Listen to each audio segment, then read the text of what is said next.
आवाम चाहती है कि उनको सवाल न किया जाए, लोग चाहते हैं कि उनको सवाल न किया जाए। वो हमारे पीर मुर्शद हैं। लोग ये चाहते हैं कि हमने वोट दिए हैं लेकिन हम उनसे सवाल नहीं पूछना चाहते। तो फिर तालिब चौधरी जो ट्राइबल एक्टिविस्ट है, जिन लोगों को कुचला जाता है वहां पे बोलता जरूर है। और सवाल मियां अल्ताफ पे आखिर परेशानी क्या है? हर बार मियां अल्ताफ ये है क्या है? लोग नहीं चाहते हैं कि वो उनके खिलाफ बोले। ये जो चंद लोग उठते हैं और मियां साहब का नाम लेके गालियां देते हैं ना, इन खुदा के बंदों को ये नहीं पता कि इंडिया सिर्फ इंडिया में नहीं, पाकिस्तान और अफगानिस्तान में भी गुजर है ना। पाकिस्तान, अफगानिस्तान और इंडिया में मियां अल्ताफ साहब का सियासत के मद्दे मुकाबिल कोई शख्स नहीं है। सवाल ये है, लोग चाहते हैं मरना, लोग चाहते हैं कि हम पे जुल्म हो। मियां अल्ताफ से सवाल क्यों?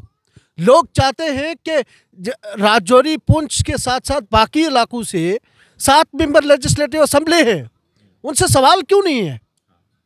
मियां अल्ताफ से क्यों? मैं अर्ज ये कर रहा हूं कि जब रियासत जम्मू व कश्मीर के ही नहीं, हिंदुस्तान के नहीं, इंडिया, पाकिस्तान, इंडो पाक जो बड़े सगीर है ना, उसकी सबसे स्ट्रांग वॉइस हमारे पास है। मियां अल्ताफ साहब की किसी बात को मोदी साहब कैसे रिजेक्ट कर सकते हैं? मेरा लड़ना यह है, मेरा कहना यह है कि अगर मियां साहब सिर्फ एक बार मखनदीन का नाम ले लेते पार्लियामेंट में, वो सारे कठुआ वाले लोग जो थे आज जेलों के अंदर सड़ रहे हैं, वो छूट जाते। जब मैं जावेद अहमद राणा साहब से मिलवाने ले गया, उनको फैमिली को, वालिद थे मेरे साथ, ये 2 बच्चों के शहीदों के वालिद, जो राणा साहब अंदर बिजी थे, अंदर से मियां मेहर साहब निकले। वो मियां मेहर साहब को नहीं जानते थे ये कौन है। मैंने उनको इंट्रोड्यूस करवाया कि मियां मेहर साहब है। और जैसे ही मैंने कहा कि मियां साहब के बेटे मियां मेहर साहब हैं, हालांकि उससे पहले 4 दिन पहले खुद मियां साहब से ये लोग मिलके आए थे, मियां अल्ताफ साहब से, और उसके बाद भी इनके बच्चे नहीं मिले, कोई कार्रवाई नहीं हुई। फिर भी जब पता चला कि ये मियां साहब के बेटे हैं, उन्होंने पांव पकड़ लिए। ये आम लोग जो बात करते हैं ना, जो बोलते हैं मियां साहब से सवाल मत पूछो, इन खुदा के बंदों को ये नहीं पता मियां साहब क्या चीज है। आप नहीं समझ रहे हैं मैं जो बोल रहा हूँ। समझ नहीं, मैं जावेद भाई, वही रियाज भाई, मैं आपको बोल रहा हूँ जनाब, कहाँ ये लीडरों के जिनके आप नाम ले रहे हैं, कहाँ मियां अल्ताफ साहब? जनाब, मियां साहब ब्रांड हैं इंडो पाक के, उनके मुरीदीन पाकिस्तान में, अफगानिस्तान में, इंडिया में। क्या हो गया? और कॉन्टिन्यूसली 3-4 नस्लों से लगातार बिरादरी उनको जिता रही है। मैं ये कह रहा हूँ मियां साहब के मुकाबले में उमर साहब कुछ नहीं है। बड़ी अहम बात की है रियाज भाई, ये आज सुबह वाला, मैं तो सबसे पहले आपको मुबारकबाद दूंगा। बेसिकली मुझे कॉल आई अखनूर से, और मैं अल्लाह का लाख लाख शुक्रगुजार हूँ, अल्लाह का गुनाहगार बंदा हूँ, लेकिन अल्हम्दुलिल्लाह कि ये मजलूमीन बेचारे मुझे कॉल करते हैं, बताते हैं। इन्होंने मुझे वीडियो भेजी और बताया साथ में कि जनाब ये माजरा हो गया हमारे साथ, तो मैंने अपलोड की और आपसे बात हुई। आपकी पूरी टीम जो आपकी टीम है, ये वकला हजरात की, साथियों की, इब्रार भाई और बाकी साथियों की, आप में उसमें शामिल हैं। तो ये जो टीम बेनकाब है, आप लोग वहाँ पे गए, मौका पे आपने FIR रजिस्टर्ड करवाने में अपना रोल अदा किया, आप लोग इसके मुबारकबादी के मुस्तहक हैं। आदाब नाज़रीन, मैं हूं रियाज चौधरी और आप देख रहे हैं दी वर्ल्ड रिलेशन। हमारे साथ ट्राइबल एक्टिविस्ट तालिब चौधरी मौजूद हैं, लेकिन बात मुद्दा कठुआ, सांबा से लेके कश्मीर, अखनूर की भी बात करेंगे, जहां जोड़िया में लोगों के ऊपर जुल्म हुआ। लेकिन सवाल पहला होगा कि पीर और मुर्शिद के ऊपर सवालात क्यों किए जाते हैं? ट्राइबल एक्टिविस्ट को आखिर क्या परेशानी है कि वो हर बार पीर और मुर्शिद के लेके सवाल करते हैं? वो अगर मेंबर पार्लियामेंट हैं तो सवाल करना क्या जायज़ है? आवाम चाहती है कि उनको सवाल न किया जाए, लोग चाहते हैं कि उनको सवाल न किया जाए। वो हमारे पीर और मुर्शिद हैं। लोग ये चाहते हैं कि हमने वोट दिए हैं लेकिन हम उनसे सवाल नहीं पूछना चाहते। तो फिर तालिब चौधरी जो ट्राइबल एक्टिविस्ट है, जिन लोगों को कुचला जाता है वहां पे बोलता जरूर है। और सवाल मियां अल्ताफ पे आखिर परेशानी क्या है? तालिब साहब, हर बार मियां अल्ताफ ये है क्या है? लोग नहीं चाहते हैं कि वो उनके खिलाफ बोले। बहुत बहुत शुक्रिया रियाज भाई, बुनियादी तौर पे जो आपने बहुत अच्छा सवाल किया। मैं भी एक गुजारिश करूंगा कि मैं अपनी बातचीत शुरू करूं, वो उसका बुनियाद ये हो कि आज आप देखें कि पूरी दुनिया की जो अक़वाम है, उनकी लड़ाई क्या है। वो एक दूसरे से झगड़ रहे हैं अमेरिकन सबसे पहले चांद पे चले गए या रशियन सबसे पहले चले गए, वो उस मुकाबले में लगे हुए हैं। आज इंडियन जो है कौम, उसने भी कोशिश की है पहुंचने की, पहुंचे भी, रास्ते में रहे या पहुंचे। तो आज दुनिया के अंदर मुकाबला ये है कि किस कौम ने गाड़ी अच्छी बना ली, अब हमें भी बनानी है। किस कौम ने ये ऐप डेवलप कर ली, हम भी करेंगे। लेकिन हमारी कौम जो सदियों से है, तमाम तर कौमों के साथ साथ ही वो भी आई। आज वो क्या डिमांड कर रही है, जनाब मुझे मेरी बकरी, मुझे मेरी गाय, मुझे मेरी भैंस लेके, मुझे मेरा घोड़ा और कुत्ता लेके उस दूर जंगल में जाने दो। आज कौम क्या डिमांड कर रही है कि जनाब मुझे ज़िंदा रहने दो। आज कौम क्या डिमांड कर रही है, मुझे कुछ नहीं चाहिए, मुझे कुछ मत दो, राशन मत दो, मुझे फॉरेस्ट राइट्स मत दो, लेकिन मुझे ज़िंदा रहने दो। ये तो हालत है। अब मैं आपके सवाल पे आता हूँ, जो आपने कहा कि जनाब मियाँ अल्ताफ़ साहब ही क्यों। मैं आपसे अर्ज़ करना चाहता हूँ, हम सब जानते हैं इलाक़ाए संजोर जो आज पाकिस्तान वाले कश्मीर में है, वहाँ से ये फैमिली एक दौर में कश्मीर में आई। बाबा जी साहब लारवी आए, अल्लाह उनके दर्जात बुलंद करे, वली अल्लाह थे। और मुझे भी अकीदत के साथ उनसे, शिद्दत से उनके साथ मोहब्बत है, किसको नहीं होगी। उन्होंने आके यहाँ पे इस बरादरी का हाथ पकड़ा, रूहानी तौर पे इस कौम को इकट्ठा किया और इनकी खिदमत की। अल्लाह के नेक बंदे थे, खिदमत की, बदले में बिरादरी क्या हुआ, बिरादरी जुड़ गई। दोनों तरफ से वाइस वर्सा हुआ ना, मतलब आपने खिदमत की और बिरादरी भी आपके साथ जुड़ी रही।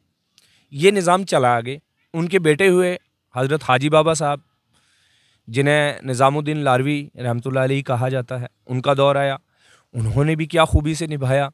आप देखें क्या क्या खूबसूरत चीज़ें हैं। आप देखते हैं पंजाबी के अंदर शेर आप पढ़ते हैं, अबद के नाम से पढ़ते हैं तो बाबा जी साहब लारवी के हैं, और निज़ाम के नाम से पढ़ते हैं तो बाबा निज़ामुद्दीन लारवी रहमतुल्लाह अलैह के।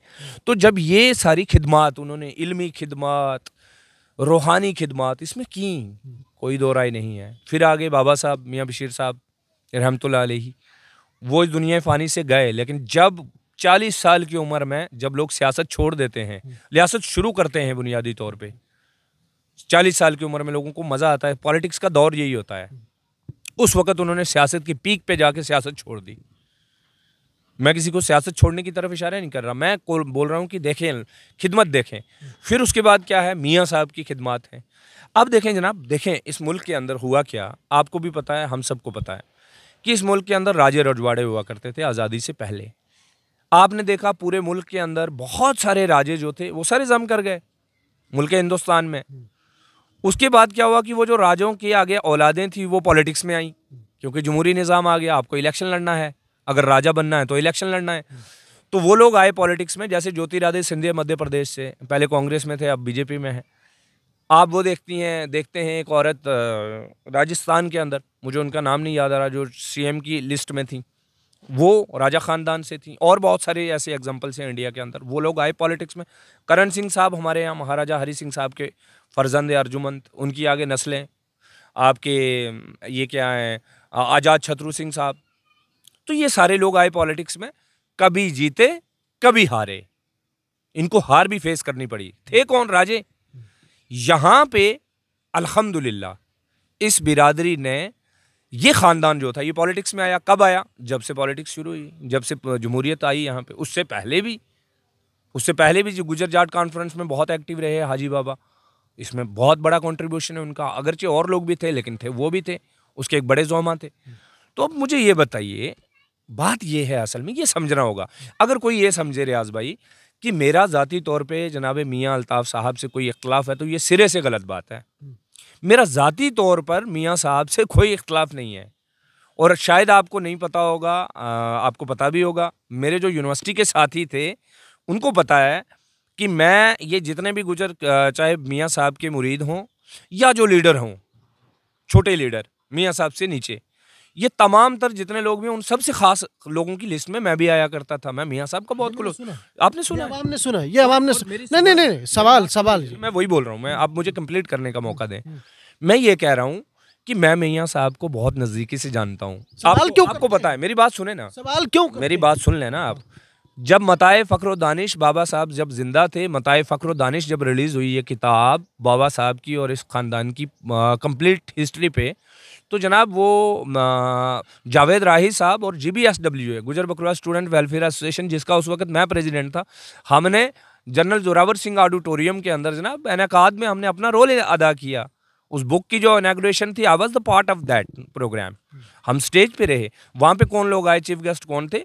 सरंज शरीफ के जो थे सजादा नशीन और ताज मोइनुद्दीन साहब। तो कहने का मतलब यह है कि मैं इस ख़ानदान को बहुत नज़दीक से जानता हूँ।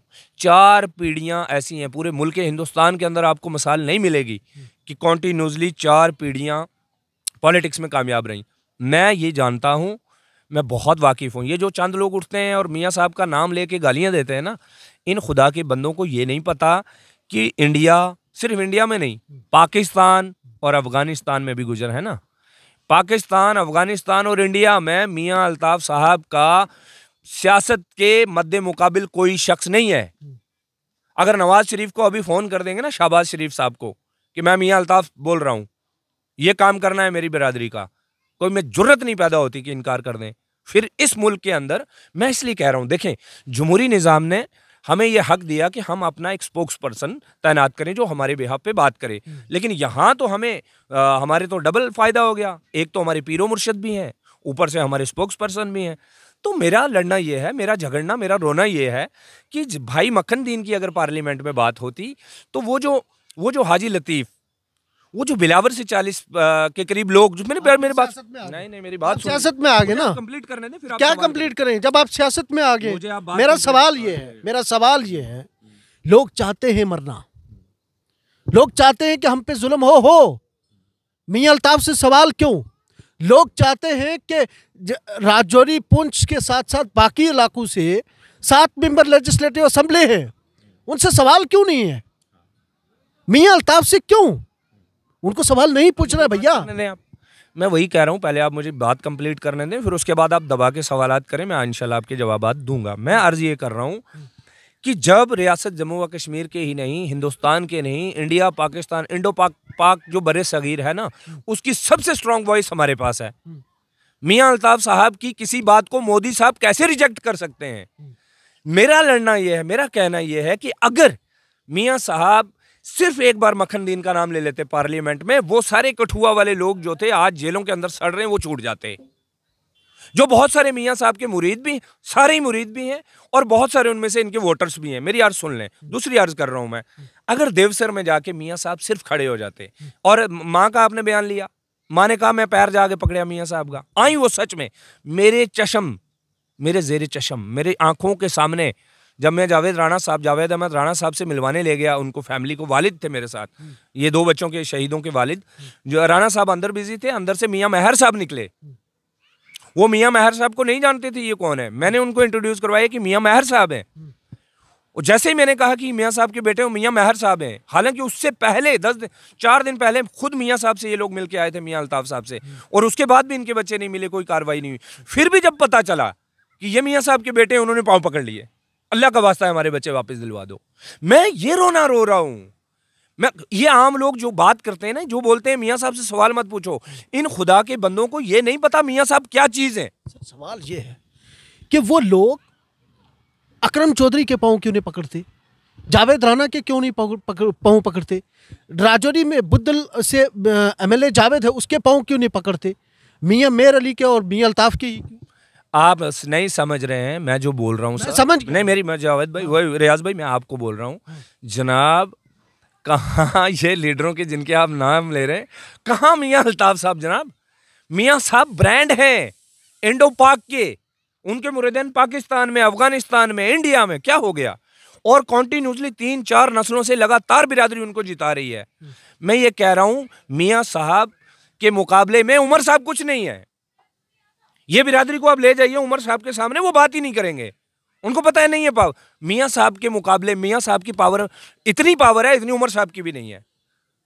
अगर ये मियाँ साहब, मेरा लड़ना इतना है, मेरा रोना इतना है, आपने मक्खन दीन की बात नहीं की, नहीं करो, क्योंकि वो कठुआ का गुजर है, मरने दो उसको, लेकिन कम अज कम ये देवसर वाला बेचारा, ये तो आपका वोटर था सर, ये तो ख्वास का रहने वाला था। ख्वास कौन सी जगह है? जहां से जावेद भाई जीते, जहां से जुल्फकार साहब, धराल कॉन्स्टिट्यूएंसी। ये ख्वास से गए, 2 साल 4 साल हो गए उनको वहां बसे हुए, अपने बच्चों को पढ़ाने के लिए गए वहां पे, और वहां से जाके जब वहां पे गए, गाड़ियां लोड करके ख्वास पहुंचे मियाँ साहब के खुद के इलेक्शन में। हो सकता है वो दहशतगर्दों तभी ना बोले। सर वो दहशतगर्दी वाला दूसरा मसला है। दहशतगर्द, अच्छा आप कह रहे हैं कि दहशतगर्द थे इसलिए मियाँ साहब नहीं बोले। मैंने कहा कौन सा ऐसा दहशतगर्द है जो मजदूरी करता है? अगर वो दहशतगर्द थे तो फिर हम सारे ही दहशतगर्द हैं। अरे यार, फिर तो पुलिस की स्टेटमेंट क्यों नहीं आई आज तक कि वो दहशतगर्द थे? इसलिए मेरा आपसे गुजारिश ये है कि जो लोग ये सोचते हैं कि हमारी कोई जाती लड़ाई है मियाँ साहब से, ये गलत होगा। क्योंकि मैं आज भी मियाँ साहब के ही ख़ानदान का मुरीद हूँ, मैं उनके वालिद मोहतरम का मुरीद हूँ। और अगर कोई मुझे बुरा भला कहता है ना, वो मेरे पीर को भी कहता है। सवाल आगे रहेगा। आज आपने एक सुबह वीडियो जो है शेयर किया, जिसके बाद हमें भी पता लगा कि अखनूर के जोड़ियाँ इलाका में एक ट्राइबल कम्युनिटी के, जो बकरवाल कम्युनिटी के लोग हैं, वो अपने माल मवेशियों को, भेड़ बकरी को लेके जाने की तैयारियां कर रहे थे, लेकिन रात के 2 से 2:30 बजे के दरमियान कातिलाना हमला होता है। पुलिस की हालांकि कार्रवाई भी हो चुकी है, मुकदमा दर्ज हुआ है, हमें उम्मीद है कि वो आगे कार्रवाई करेगी। लेकिन ये सिलसिला रुकने वाला नहीं है। अभी कठुआ से भी लोगों ने जाना है, अभी सांबा से भी लोगों ने जाना है, अभी रियासी से भी लोगों ने जाना है, उधमपुर से भी लोगों ने जाना है। लेकिन इसका तहफ़्फ़ुज़, क्या कोई इसका हल ढूंढा है? देखिए, ये बड़ी अहम बात की है रियाज़ भाई। ये आज सुबह वाला, मैं तो सबसे पहले आपको मुबारकबाद दूंगा। बेसिकली मुझे कॉल आई अखनूर से, और मैं अल्लाह का लाख लाख शुक्रगुज़ार हूँ और अल्लाह का गुनाहगार बंदा हूँ, लेकिन अल्हम्दुलिल्लाह कि ये मज़लूमीन बेचारे मुझे कॉल करते हैं, बताते हैं। इन्होंने मुझे वीडियो भेजी और बताया साथ में कि जनाब ये माजरा हो गया हमारे साथ। तो मैंने अपलोड की और आपसे बात हुई। आपकी पूरी टीम जो आपकी टीम है, ये वकला हज़रात की, साथियों की, इब्रार भाई और बाकी साथियों की, आप में उसमें शामिल हैं। तो ये जो टीम बेनकाब है, आप लोग वहाँ पे गए, मौका पे आपने FIR रजिस्टर्ड करवाने में अपना रोल अदा किया। आप लोग इसके मुबारकबादी के मुस्तहिक हैं। लेकिन मेरी अब गुजारिश ये है जनाब जावेद अहमद राणा साहब से, जो इस वक्त मिनिस्टर भी हैं, उमर साहब से भी और LG साहब से भी, कि देखें एक निज़ाम होता था यहाँ पे। जब यहाँ से हमारे डेरे कश्मीर के लिए मूव होते थे तो फॉरेस्ट डिपार्टमेंट के पास ये अथॉरिटी रहती थी कि वो एक मोटो इशू करते थे। मोटो पे लिखा रहता था इतनी बकरियाँ, इतनी भेड़, इतने घोड़े, इतनी गाय, इतने कुत्ते। तो वो लिखा रहता था, वही मोटो ये हर जगह दिखाते थे और चले जाते थे कश्मीर। अब कुछ सालों से क्या हो गया है कि इन्होंने ये बोल दिया, आप चाहे वो जानवर गाड़ी में लोड करके ले जाओ, चाहे पैदल ले जाओ, कोई मसला नहीं होता था। एक मोटो होता था, रास्ते में कोई चेक करता था तो चलिए, उसके मोटो के बदले में हमें पैसे देने पड़ते हैं। एक मोटो के हमें पैसे देने पड़ते हैं, मोटो कटवाने के। और हर 6 माह के बाद आपका मोटो कटता है, यानी कि 6 माह बाद आपको पैसे भी देने हैं जंगलात में घास चराई और पत्ते चराई के लिए, ग्रेजिंग के लिए। अब उसके बाद क्या हुआ, पुराने फॉरेस्ट राइट एक्ट की मैं बात कर रहा हूँ, जब 370 से पहले। अब क्या हो गया हमारे साथ, जुल्म क्या हो गया कि 370 के एब्रोगेशन से पहले ही, कुछ साल पहले, इन्होंने ये कानून बना दिया कि जनाब आप गाड़ी में जानवर लोड करने की परमिशन लेंगे। परमिशन कौन देंगे? DC हजरात। अब दिक्कत यहाँ पे ये आ गई कि बहुत सारे DCs जो हैं बहुत अच्छे हैं, मेजॉरिटी में अच्छे हैं, बहुत सारे ऐसे हैं कि किसी पॉलिटिकल एजेंडा के ऊपर काम करते हैं और वहाँ पे लोग फंस जाते हैं। अब दूसरी दिक्कत ये आ गई कि उसमें इतनी पेचीदगियां हैं परमिशन बनाने में, इतना झोल है ना कि वो घुमा घुमा के इंसानों की ज़िंदगी निकल गई, उनको ढंग की परमिशन नहीं मिलती। अब परमिशन देखें, सबसे पहले उनको पुलिस के पास जाना है, पुलिस के बाद उनको जनाब शिप हस्बेंड्री के पास जाना है, फिर वेटनरी के पास जाना है, फिर जनाब उसके बाद DC ऑफिस में जाना है, तहसील में जाना है, अच्छा पटवारी से रिपोर्ट लेनी है, नंबरदार से लेनी है, सरपंच से लेनी है, फिर DC ऑफिस में चक्कर लगाना है, फिर 20 से 25 हज़ार रुपया लगा के, पैसे दे के उनको दफ्तरों के अंदर 20, 25, 30 हज़ार रुपया दे के एक परमिशन बनती है एक गाय की। तो बहुत सारे लोगों को, तो मैं अपने रिश्तेदारों को जानता हूं जो अपनी गाय को यहीं छोड़ के चले गए।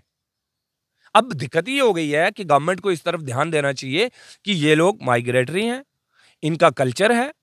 2 चीजें हैं। अब दिक्कत कहां पे आ गई, एक यहां पे बन गया, जब से यहां पे राइट विंग बहुत स्ट्रांग हुआ, एक ग्रुप बन गया यहां पे गौरक्षा। मनु, आपको याद होगा हरियाणा में जिसने वो राजस्थान से कुछ लोगों को लाके जलाया बिलैरों में। अब यहाँ पे ये लोग बनना चाहते हैं, गोरक्षा वाले वही हीरो बनना चाहते हैं, लेकिन करते क्या हैं। मैं देखें इस चीज़ को कभी डिनाई नहीं करूँगा कि गलत सारे लोग होते हैं और सब कम्युनिटीज़ में होते हैं।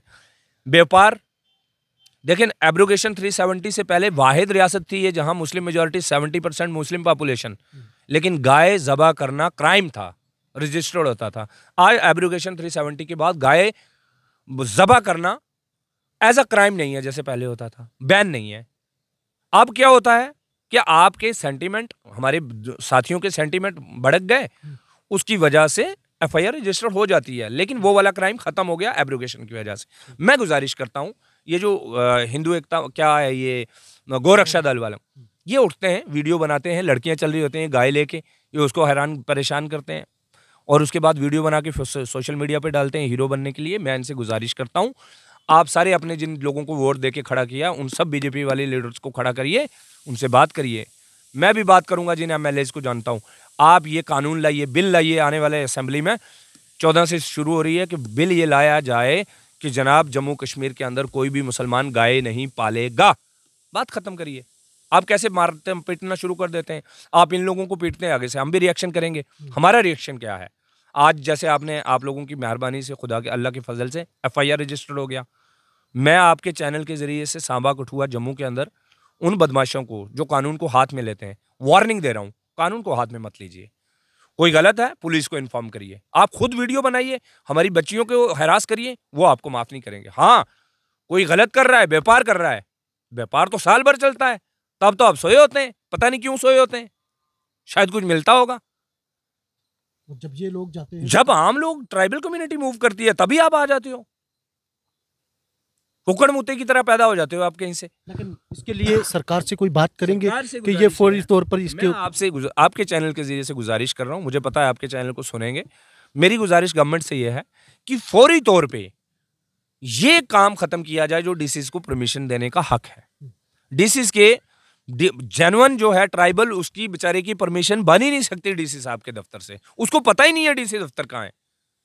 फिर वहां वो जाएगा, खजल होगा, कहां से लाएगा 30,000 रुपया एक गाय? क्यों? अच्छा गाय, घर की उसकी गाय है, उसका क्यों 30,000 रुपया देना है उसको दफ्तर में? तो ये नहीं करिए प्लीज, बराए मेहरबानी। इसके लिए गवर्नमेंट ये कर सकती थी, मोटो पे सख्ती से आप चेक करिए, मोटो पे जितने जानवर लिखे हुए उतने ही अलाउ कीजिए। और दूसरे नंबर पे आप शीप हस्बेंड्री डिपार्टमेंट को ये पावर दे दीजिए कि वो जो एक डॉक्यूमेंट दे दे कि भाई साहब ये डॉक्यूमेंट है और ये जानवर इन्हीं के हैं, वो चेक करे, वो चेक करने के बाद दे दे ये डॉक्यूमेंट है, वो जाए बेचारे पहाड़ पे जाए, वापस आए। हम व्यापार के हक में नहीं है, कोई व्यापारी व्यापार कर रहा है उसके कतई हक में नहीं, लेकिन आम लोगों को आप हरासा करेंगे वो कतई बर्दाश्त नहीं होगा। अदरवाइज मैं फाइनली ये गुजारिश कर रहा हूं, मैंने पहले भी कहा था अपनी लाइव वीडियो में, मैं आज भी कह रहा हूं, रिपीट कर दे रहा हूं, मेरी एलजी इंतजामिया से गुजारिश है, उमर साहब से गुजारिश है, और खासकर मुझे बहुत उम्मीदें हैं डीजीपी साहब से, क्योंकि वो बहुत फेयर एंड प्रोफेशनल किस्म के इंसान है। मेरी उनसे सबमिशन है कि जनाब ये जम्मू के अंदर हालात ख़राब करने की कोशिश होगी, इसको रोकिए। नहीं, अगर कल मेरे लोगों को आपने परमिशन नहीं दी, टाइमली उनको परमिशन नहीं दे दे, होता क्या है, इस वक्त गर्मियाँ हो गई, भेड़ें मर रही हैं। आपने देखा वो जो वीडियो अपलोड हुआ है जहाँ पे वो हाजी लतीफ़ की फैमिली को उनकी भेड़ें मर गई। अब गर्मी हो गई है, जम्मू में पानी कम हो गया है, तो यहाँ पे जानवर मरना शुरू हो गया। अब हमारी भेड़ें कहाँ जाएंगी? लद्दाधार पे, सनासर से इस एरिया में, इस पीर पंजाल रीजन में, ये वाली बेल्ट पे जानी है। तो अगर आपने उनको 10 दिन भी लेट किया तो जानवर लॉस हो जाएंगे हमारे। एक चीज़। दूसरे नंबर पे गुजारिश ये है, अगर आप परमिशन टाइमली और ढंग की नहीं देते, विदाउट करप्शन, और उन मुलाजमीन पे नकेल कसनी चाहिए आपको, अगर नहीं दे पाते तो होता क्या है कि फिर हमारे लोग यहाँ पे तड़पने लगते हैं, जानवर तड़पते हैं, लोग तड़पते हैं, उससे क्या होता है, हालात भी ख़राब होते हैं। अच्छा, उससे और मज़ीद क्या चीज़ हो जाती है, आप देखते हैं गाय वीडियो में, ये जो मैं क्लियर करना चाहता हूँ, जो लोग आप वीडियो देखते हैं ना, गाय देखते हैं वीडियो में, तो हिंदू बिरादरी को ये तासर जाता है छे गवां ले ये कुत्थे जा देन, बाकी माल कुत्था है। जनाब मैं तो सही सुनाना कि गवां जड़ियाँ वो बखरियाँ चलदियाँ, उनकी स्पीड बखरी होंगी, और भिड्डें दी, बकरियां दी, घोड़े की स्पीड बखरी होती है। आपको नहीं पता, स्पीड अलग अलग होती है जानवरों की। भेड़ बकरी की स्पीड अलग होती है, उनको अलग टाइम पे निकालना पड़ता है, हाँकना पड़ता है। घोड़े के साथ गाय नहीं चल सकती। घोड़े के कैसे चलेगी घोड़े के साथ गाड़ी? और घोड़े पे सामान लाद के और या खाली भी घोड़ों को अलग टाइम पे निकालना पड़ता है।